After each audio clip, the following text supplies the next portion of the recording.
Today we're here talking about downsizing and living with less. And Bettina, can you just tell us what your interest in downsizing is? Look, I'm an interior stylist and color consultant, and I have self-published a book called Downsize with Style.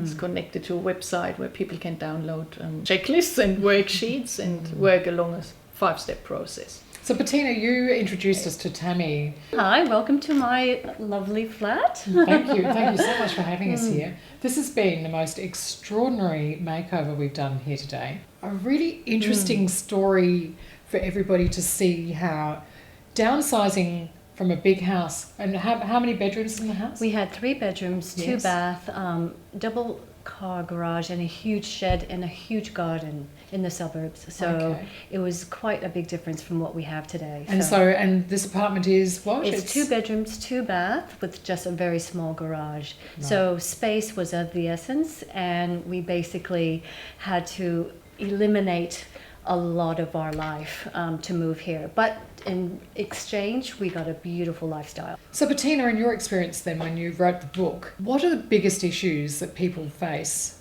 when it comes down to downsizing? Yeah, look, I'd say the biggest is decluttering.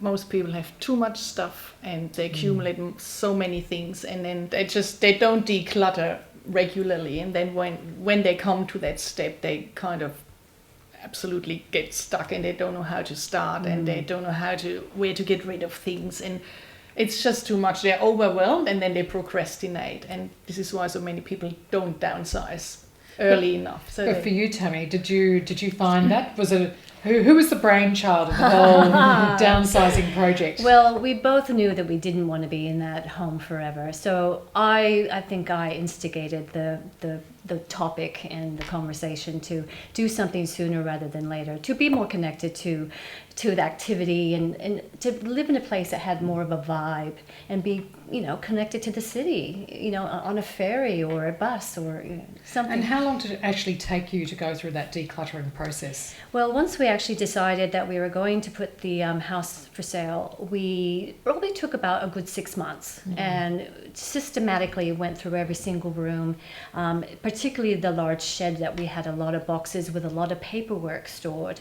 And my husband came up with a great idea, and that was to actually scan and shred every single piece of document or paper or history, receipts, all those sorts of things. So you really weren't letting go of anything? We weren't, but it was just a great system, because if we did want to go back for historical purposes, it was all filed on a huge directory and that on a hard disk, and that's backed up. So one of the other big things, Bettina, you've been talking about is prioritising. Now, prioritising is really big in the organising world, and with Hard Storage World, whenever we do any makeovers, it's all about prioritising the spaces. And I think I'd really like to just point out that why this was such an interesting makeover from our point of view was because you've actually done all the hard work of the decluttering and so on, and you've moved into this beautiful apartment, and you've very cleverly designed a beautiful long storage cupboard like this. You've downsized an entire office for Philip into one cupboard, and your office into your cupboard, and a utility cupboard over here and a pantry cupboard.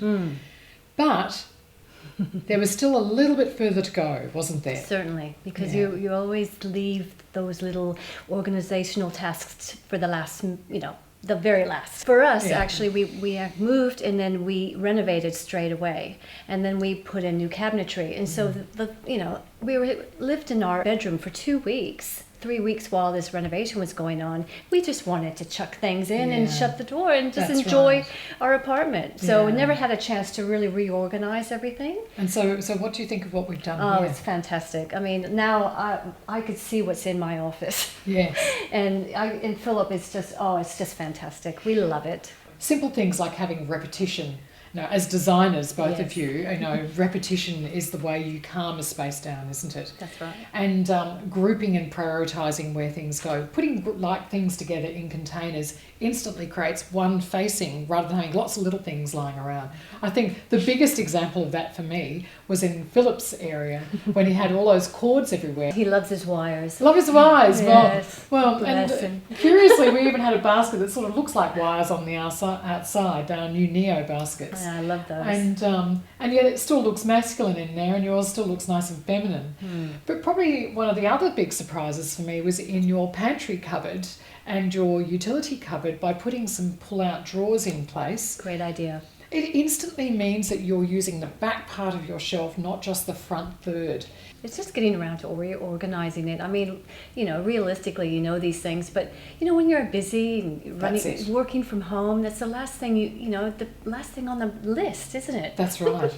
So do you feel inspired now seeing I this? do. Now I'm going to go from room to room, I think. And our laundry needs some help. But look, I now have the motivation, believe you me. So is it worth living with less? I love living with less. I mean, why do we need to own so many things? I'm not sure about that now. Now that I've come out on the other side, I just realize that there's more to life.